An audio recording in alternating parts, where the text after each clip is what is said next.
নমস্কাৰ দিনৰ খবৰলৈ স্বাগতম জনাই ষ্টুডিঅ'ত মই সাগৰিকা আহিছো বাতৰিৰ মাজলৈ কটকটীয়া নিৰাপত্তাৰ মাজত মহানগৰী খানাপাৰাত উপস্থিত কংগ্ৰেছৰ নেতা ৰাহুল গান্ধী সংঘ কংগ্ৰেছৰ হাজাৰ হাজাৰ সমৰ্থকৰ কংগ্ৰেছৰ যুৱৰাজ গৰাকীক প্ৰৱেশ কৰাত বাধা আৰক্ষীৰ কোনো কাৰণতে আগবাঢ়িব নিদিয়ে ৰাহুল গান্ধীৰ বাহন বিজেপি চৰকাৰৰ দিনত গণতন্ত্ৰক হত্যা কৰাৰ অভিযোগ এটা ডাঙৰ খবৰ উত্তপ্ত পৰিস্থিতি খানাপাৰাত কংগ্ৰেছৰ যুৱৰাজক প্ৰৱেশ কৰাত বাধা আৰক্ষীৰ মহানগৰীৰ বিভিন্ন প্ৰান্তত কটকটীয়া নিৰাপত্তা ব্যৱস্থা কোনো কাৰণতে আগবাঢ়িব নিদিয়ে ৰাহুল গান্ধীৰ বাহন ৰাহুল গান্ধীক সংগ দিছে হাজাৰ হাজাৰ সমৰ্থকে বিজেপি চৰকাৰৰ দিনত গণতন্ত্ৰক হত্যা কৰাৰ অভিযোগ সমৰ্থক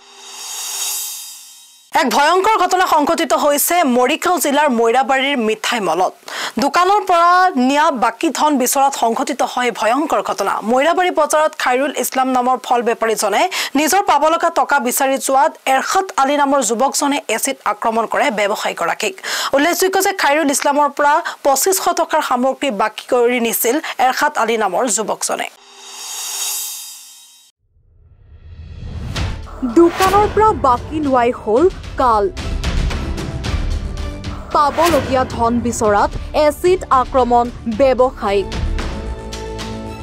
এই ভয়ংকৰ ঘটনা সংঘটিত হৈছে মৰিগাঁও জিলাৰ মৈৰাবাৰীৰ মিঠাই মলত দোকানৰ পৰা নিয়া বাকি ধন বিচৰাত সংঘটিত হয় এই ভয়ংকৰ ঘটনা মৈৰাবাৰী বজাৰত খাইৰুল ইছলাম নামৰ ফল বেপাৰীজনে নিজৰ পাবলগীয়া টকা বিচাৰি যোৱাত এৰশাদ আলী নামৰ যুৱকজনে এচিড আক্ৰমণ কৰে ব্যৱসায়ী গৰাকীক উল্লেখযোগ্য যে খাইৰুল ইছলামৰ পৰা 2500 টকাৰ সামগ্ৰী বাকি কৈ নিছিল এৰশাদ আলী নামৰ যুৱকজনে বাকি নিয়া টকা বহুত দিন ধৰি উভতাই নিদিয়াত আজি খাইৰুল ইছলামে নিজৰ টকা বিচাৰাত খাইৰুলক এচিড আক্ৰমণ কৰে এৰশাদ আলীয়ে এই আক্ৰমণত গুৰুতৰভাৱে আহত হয় ফল বেপাৰী খাইৰুল ইছলাম ঘটনা সংঘটিত হোৱাৰ লগে লগে স্থানীয় ৰাইজে খাইৰুলক মৈৰাবাৰী গ্ৰাম্য চিকিৎসালয়ত ভৰ্তি কৰোৱায় বৰ্তমান ঘটনাৰ সন্দৰ্ভত মৈৰাবাৰী আৰক্ষীৰ তদন্ত অব্যাহত এটেক কৰিছে এটো এসাদ বান্যা হয় কিয় এটেক কৰিছে মোক পইচা পাম হে পইচা খুজিবৰ কাৰণে গৈছো পইচা নিদিয়া কাৰণে আৰু গালাগালাজ কৰি আছে পইচাও দিয়া নাই আৰু মোক এচিড মাৰি দিলে কি এচিড মাৰিছে কাৰ দোকান মাৰিছে এইটো মানুল বান্যা বুলি কয় মৈৰাবাৰী মানুল বান্যাৰ দোকান আপোনাৰ মুখো পৰিছে মুখ পৰিছে ডিঙিতো লাগিছে হাতত লাগিছে আৰক্ষীৰ ওচৰ চাপিছে আৰু কি জনাইছে আৰু কি জনাইছো আৰু কি শিবিৰত আহিছে চাই গৈছে ফটো মাৰি লৈ গৈছে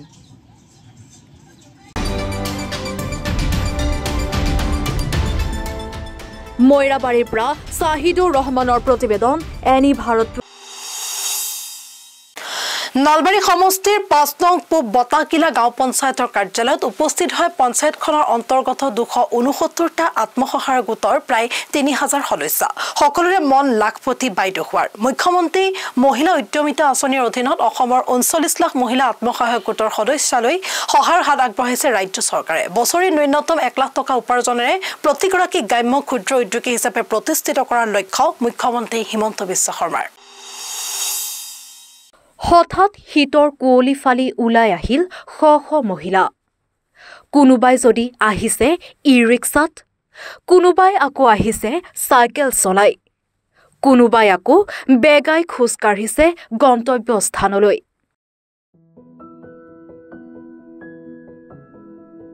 নলবাৰী সমষ্টিৰ 5 নং পূব বতাহগিলা গাঁও পঞ্চায়তৰ কাৰ্যালয়ত উপস্থিত হৈ পঞ্চায়তখনৰ অন্তৰ্গত 269টা আত্মসহায়ক গোটৰ প্ৰায় 3000 সদস্য সকলোৰে মন লাখপতি বাইদেউ হোৱাৰ মুখ্যমন্ত্ৰী মহিলা উদ্যমিতা অভিযানৰ অধীনত অসমৰ 39 লাখ মহিলা আত্মসহায়ক গোটৰ সদস্যলৈ সহায়ৰ হাত আগবঢ়াইছে ৰাজ্য চৰকাৰে বছৰি ন্যূনতম 1 লাখ টকা উপাৰ্জনেৰে প্ৰতিগৰাকী গ্ৰাম্য ক্ষুদ্ৰ উদ্যোগী হিচাপে প্ৰতিষ্ঠিত কৰাৰ লক্ষ্য মুখ্যমন্ত্ৰী ডক্টৰ হিমন্ত বিশ্ব শৰ্মাৰ মুখ্যমন্ত্ৰী মহোদয়ৰ উদ্যোগত মুখ্যমন্ত্ৰী উদ্যমী মহিলা অভিযান যি আঁচনি লোৱা হৈছে এই আঁচনিৰ অধীনত আজি নলবাৰী জিলাৰ প্ৰতিখন গাঁও পঞ্চায়ততে এই ইয়াৰ প্ৰপত্ৰ বিতৰণ কাৰ্যসূচী চলি আছে আৰু সেই মৰ্মে আজি 5 নম্বৰ পূব বটাকিলা গাঁও পঞ্চায়ততো এই ৰাতিপুৱা 8 বজাৰ পৰা শীতৰ কুঁৱলীৰ মাজত আমাৰ মহিলা বাইদেউসকল আত্মসহায়ক গোটৰ বাইদেউসকল সকলে ওলাই আহিছে আহি ফৰ্ম সংগ্ৰহ কৰিছে আৰু আমি মুখ্যমন্ত্ৰী মহোদয়ক ধন্যবাদ জনাইছো মহিলাসকলক স্বাৱলম্বী কৰাৰ ক্ষেত্ৰত উদ্যমিতা যি আঁচনি লৈছে এই মাননীয় মুখ্যমন্ত্ৰী মহোদয় সঁচাকৈ প্ৰশংসনীয় আৰু ইয়াৰ পৰা আমাৰ আত্মসহায়ক গোটৰ প্ৰতিগৰাকী মহিলাই এই সুন্দৰভাৱে নিজকে স্বাৱলম্বী কৰি গঢ়ি তুলিব পাৰিব এই অধীনত প্ৰতিগৰাকী আমাৰ আত্মসহায়ক গোটৰ সদস্য বাইদেউসকলে 10,000 টকাকৈ লাভ কৰিব আৰু সেই 10,000 টকাৰে নিজেই নিজৰ ভৰিত থিয় হ'বলৈ তেখেতসকলে কিবা এটা কৰি দেখুৱাৰ কাৰণে আমাৰ মাননীয় মুখ্যমন্ত্ৰী প্ৰথম অৱস্থাত 10,000 টকা আৰু সেই 10,000 টকাৰ পৰা পিছত এই আঁচনিটো লাখপতি বাইদেউ আঁচনি হিচাপে প্ৰতিগৰাকী মহিলাকে লাখপতি বাইদেউ হিচাপে গঢ়ি তোলাৰ বাবে মাননীয় মুখ্যমন্ত্ৰী মহোদয়ৰ আঁচনি সুন্দৰ আঁচনি গতিকে আমি সকলোকে এই আঁচনিৰ অংশগ্ৰহণ কৰাৰ বাবে ধন্যবাদ জনাইছো আৰু মাননীয় মুখ্যমন্ত্ৰী মহোদয়ক কৃতজ্ঞতা জ্ঞাপন কৰিছো নলবাৰীৰ পৰা প্ৰণৱজ্যোতি কলিতাৰ প্ৰতিবেদন এনি ভাৰত 24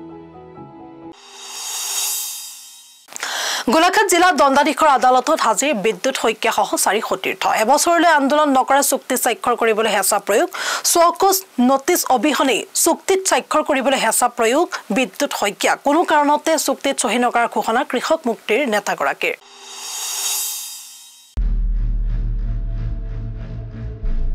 গোলাঘাট জিলা দণ্ডাধীশৰ আদালতত হাজিৰ বিদ্যুৎ শইকীয়াসহ 4 সতীৰ্থ এবছৰলৈ আন্দোলন নকৰাৰ চুক্তিত স্বাক্ষৰ কৰিবলৈ হেঁচা প্ৰয়োগ চৌকজ নটিচ অবিহনে চুক্তিত স্বাক্ষৰ কৰিবলৈ হেঁচা বিদ্যুৎ শইকীয়াক কোনো কাৰণত চুক্তিত চহী নকৰাৰ ঘোষণা কৃষক মুক্তিৰ নেতাগৰাকীৰ ৰাইজ বিৰোধী প্ৰতিটো কাৰ্যত আমি প্ৰতিবাদ কৰিমেই বুলি মন্তব্য বিদ্যুৎ শইকীয়াৰ গোলাঘাট জিলা দণ্ডাধীশৰ আদালতত হাজিৰ কৃষক মুক্তি সংগ্ৰাম সমিতিৰ সাধাৰণ সম্পাদক বিদ্যুৎ শইকীয়াসহ 4জন সতীৰ্থ গোলাঘাট জিলা দণ্ডাধীশে জাৰি কৰা কাৰণ দৰ্শোৱা জাননীৰ ভিত্তিত আদালতত হাজিৰ 4গৰাকী নেতা উল্লেখ্য বিগত 20 জানুৱাৰীত কৃষক নেতা বিদ্যুৎ শইকীয়া কোনো কাৰণ নোহোৱাকৈ পুৱতি নিশা ঘৰৰ পৰা উঠাইছিল আৰক্ষীয়ে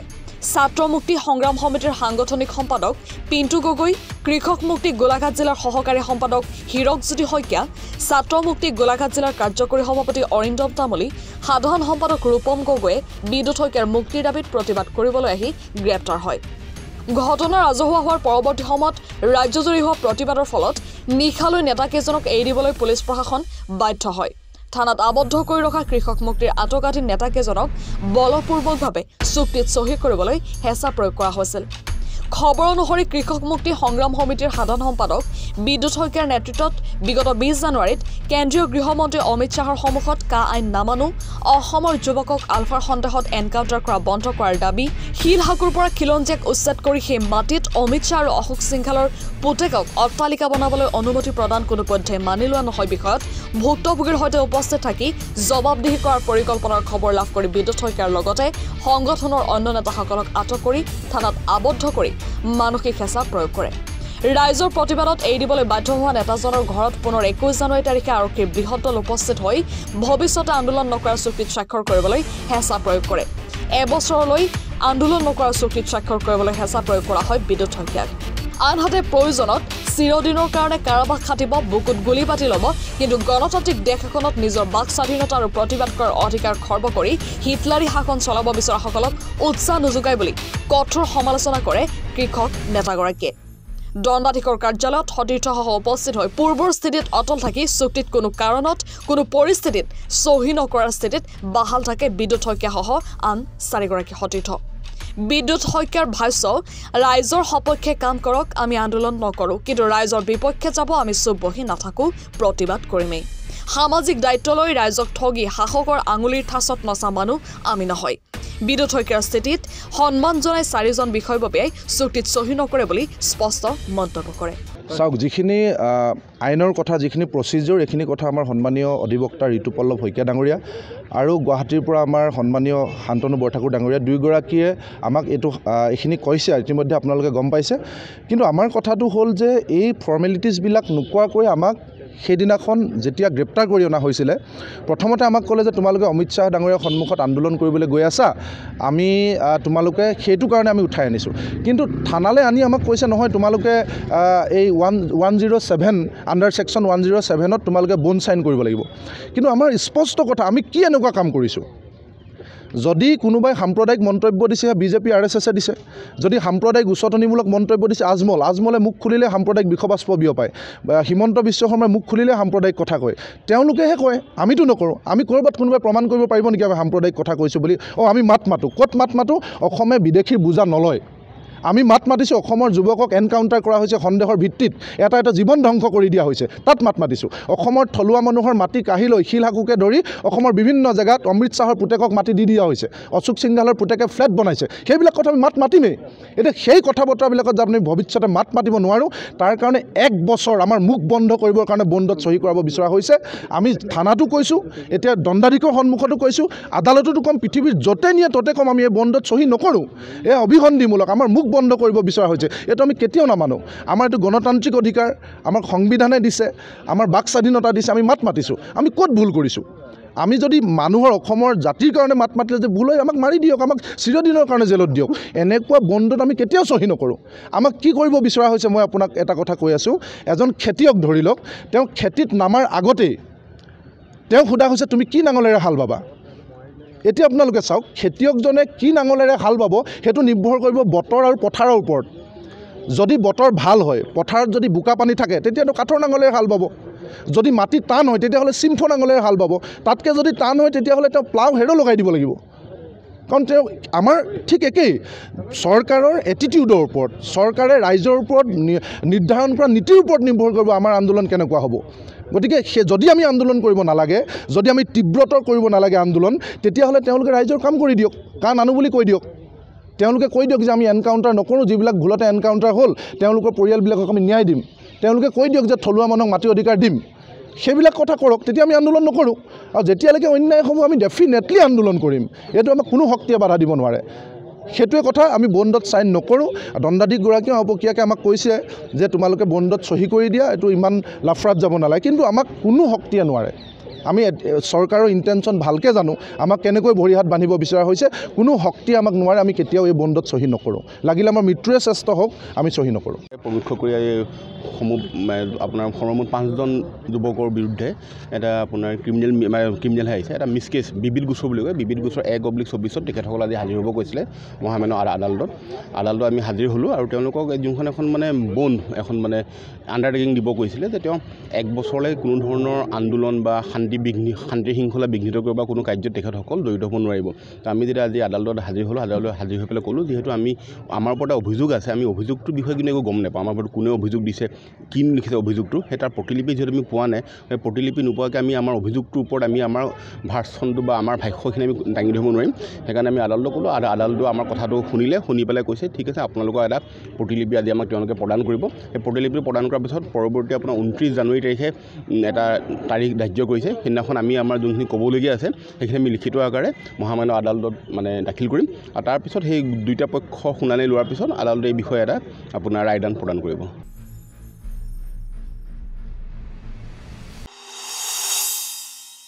বাতৰি পৰৱৰ্তী অংশলৈ যোৱাৰ আগতে ল'ব বিচাৰিছোঁ চমু বাণিজ্যিক বিৰতি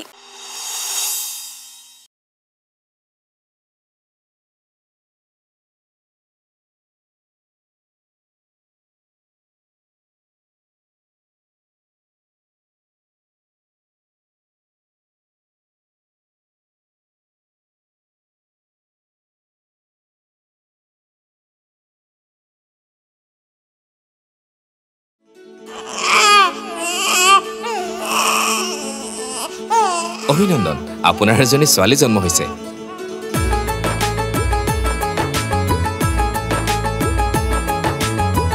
লাহি পাহি এজনী পৰি আহিলে ঘৰখন উজলি বেটি বচাও বেটি পঢ়াও বেটি বচাও বেটি পঢ়াও বেটি বচাও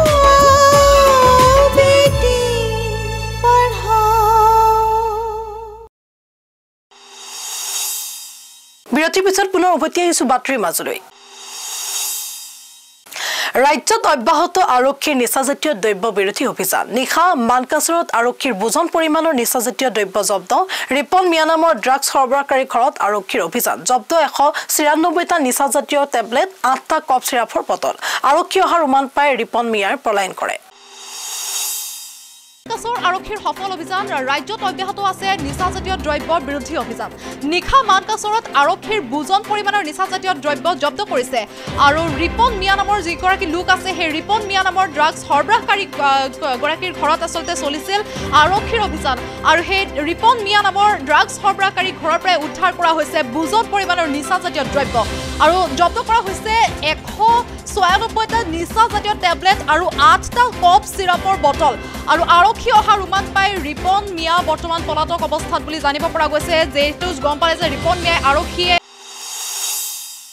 উত্তৰ প্ৰদেশৰ মুজফ্ফৰনগৰত ভয়ংকৰ ঘটনা আতচবাজিৰ বিস্ফোৰণত অট্টালিকা এটা মহলা সম্পূৰ্ণ ধ্বংস আৰু ইতিমধ্যে আহত কেইবাগৰাকী লোক আৰু আহতসকল ইতিমধ্যে সংকটজনক অৱস্থাত চিকিৎসালয়ত ভৰ্তি কৰোৱা হৈছে বাসগৃহৰ ভিতৰতে দুজন কিশোৰৰ মৃত্যু হৈছে মৃত কিশোৰ দুজনৰ এজনৰ বয়স 15 আৰু আনজনৰ 14 বুলি জানিব পৰা গৈছে 40 বছৰীয়া আনজন লোকো সংকটজনক অৱস্থাত চিকিৎসালয়ত ভৰ্তি কৰোৱা হৈছে বিবাহ অনুষ্ঠানৰ বাবে ঘৰত মজুত কৰি ৰখা আতচবাজিৰ বাবে সংঘটিত হয় এই বিস্ফোৰণৰ ঘটনা মুজফ্ফৰনগৰত ভয়ংকৰ ঘটনা সংঘটিত হৈছে আতচবাজিৰ বিস্ফোৰণত অট্টালিকা এটা মহলা সম্পূৰ্ণ ধ্বংস হৈ পৰিছে ইতিমধ্যে আহত কেইগৰাকী লোকক চিকিৎসালয়ত ভৰ্তি কৰা হৈছে আৰু বাসগৃহৰ ভিতৰতে থকা দুজনকৈ কিশোৰৰ ইতিমধ্যে মৃত্যু হৈছে মৃত কিশোৰ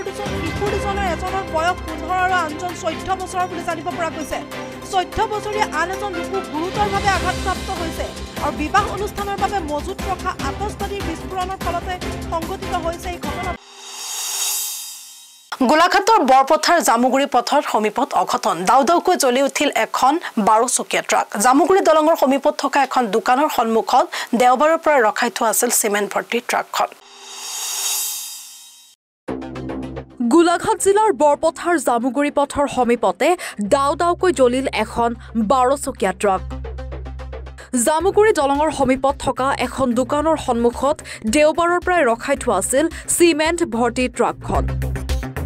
AS06BC 1863 নম্বৰৰ সিমেন্ট ভৰ্তি ট্ৰাকখন কেনেকৈ জ্বলি উঠিল সেয়া এতিয়াও গম পোৱা হোৱা নাই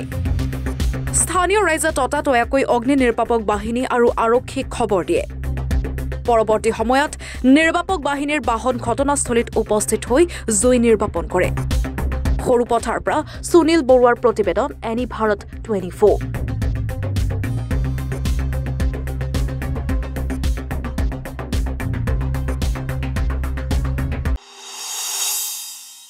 আজিলৈ দিনৰ খবৰত ইমানেই আগলৈ ঠিক বাতৰিৰ বাবে চাই থাকিব এনি ভাৰত 24